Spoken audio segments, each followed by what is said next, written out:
Hello and welcome to this week's agenda. My name is Reva, Bhalla, and this week I'm with Peter Zeihan to discuss the American shale gas revolution and its geopolitical implications. Peter, we're hearing a lot about technology that's allowing for the extraction of natural gas at much higher volumes that's been driving down the price of natural gas to astounding levels. Now, we know natural gas is relatively cheap, it's abundant in the U.S., it's clean. Tell us, what is the status of the U.S. natural gas industry today? Right now, the average production cost for shale gas in the United States is around $3 to $3.50 per million British thermal units. That is about 1/4 of what it was just 5-6 years ago.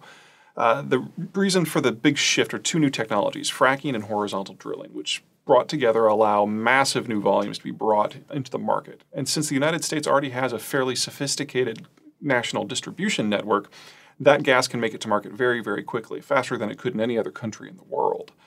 It's also raising the possibility of extreme volumes of U.S. natural gas exports in liquefied form.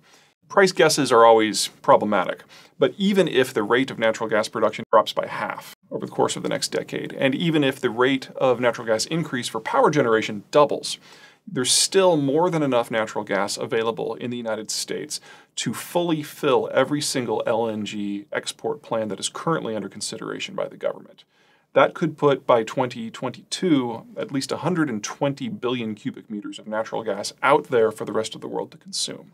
Now, that obviously has huge geopolitical implications. So what is the logical market when we're looking across the Atlantic for these natural gas exports? Well, in Stratfor's opinion, because of local regulation, we see the Gulf Coast facilities being the ones with the greatest chances of success.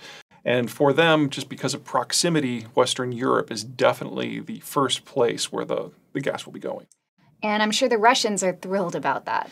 Looking at the time frame that we're anticipating for European energy, by 2020, that's when American gas will be coming out in large volumes, the Russians will have already lost market share in France and the Netherlands and a little bit in Germany to lower cost producers of LNG elsewhere in the world, the Algerians, the Norwegians, the Nigerians, and the Qatari.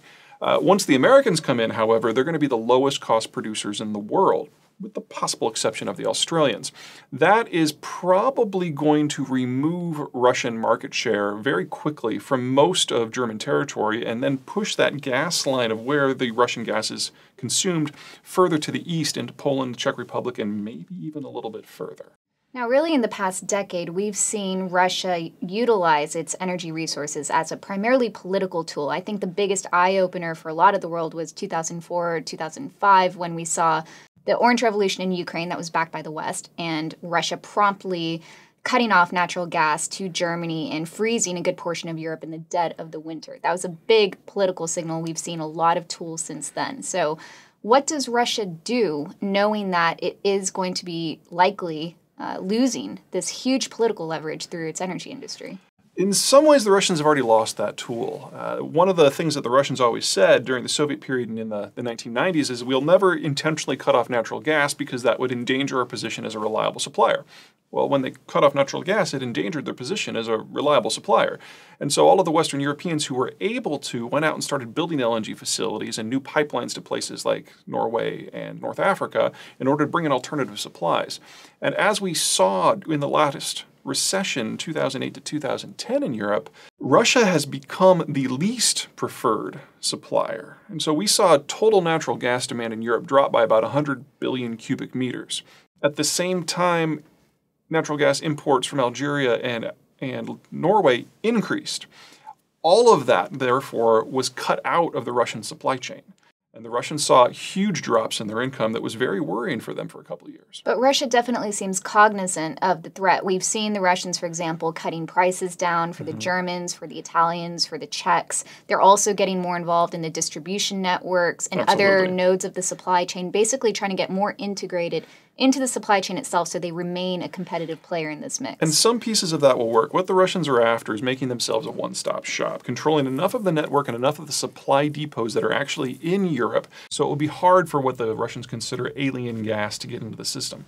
The problem is no matter how much of the network you can control, you simply can't control the price point. Because if there are other sources that can come in that are considerably cheaper than the gas that you're supplying, eventually the governments, well, not eventually, in relatively short order, those governments are going to force that natural gas to be used. Everyone values, to a certain degree, their political relationship with the Russians. They certainly don't want to go back to the time of the Cold War when everybody was on opposite sides. But they're not willing to subsidize the Russian economy to make that happen. It's an interesting forecast for a country like Turkey to examine. I mean, Turkey has been trying to wean itself off of, or at least says it wants to wean itself off of Russian energy. I think about 70% of their energy is coming from the Russians currently. But, it's going to take a lot more investment and focus, I think, on the Turkish part to make itself available for greater LNG imports from a country like the United States. It might not take as much as you think. Because of the Azerbaijani supplies that are coming in from the east, the Turks have been forced to upgrade their national grid and link it together much more firmly. That's one of the initial prerequisites you need in order to bring in LNG in any viable amounts. And so if you take this new grid and you pump in new specific points, and remember, you get to choose where your LNG import points are. You can put them at the strongest points of your grid to distribute throughout the entire country. That is a relatively quick and painless way to bring in LNG quickly. Building that national grid is the most expensive part. The Turks are already well on their way to having that. And what about the other LNG players, Algeria, Qatar, Libya?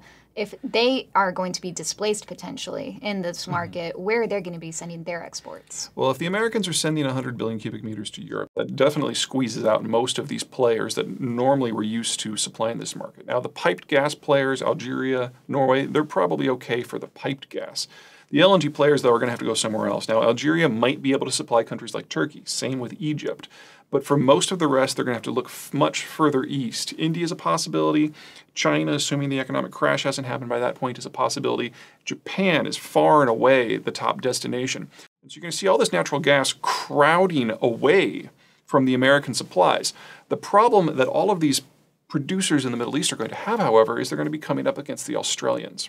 Australian coal bed methane uses similar technologies in order to extract, but at even lower cost than in the United States. And so all of this Qatari and Algerian gas may arrive in the Pacific just to find out that the Australians have undercut them on that side as well. And finally, the question on a lot of Americans' minds when they hear about this shale gas revolution in the U.S. is, does that mean we get to cut down our imports, our oil imports from the Middle East? But let's get a reality check on that. It's not very likely. Natural gas and oil are used in this country for two very different things. About half of all the oil that we use is used in some form of transport fuels. And natural gas is just not a fuel. It's too volatile. It's too difficult to store to put on most transport vehicles. So you can use it in trains and maybe in long-haul trucks like semis, but that's about it. There is a technology out there called gas to liquids, GTL. And if we have a breakthrough in that, then you could convert natural gas into gasoline. And if that happens, this entire picture changes. But that technology has been 10 years away from commercial usage now for 30 years. So I wouldn't hold your breath on that one. And it's not like the U.S. is going to be able to disengage from a region like the Middle East anytime soon. Definitely not. All right. Well, thank you very much, Peter, for that. And thank you for joining us for this week's agenda.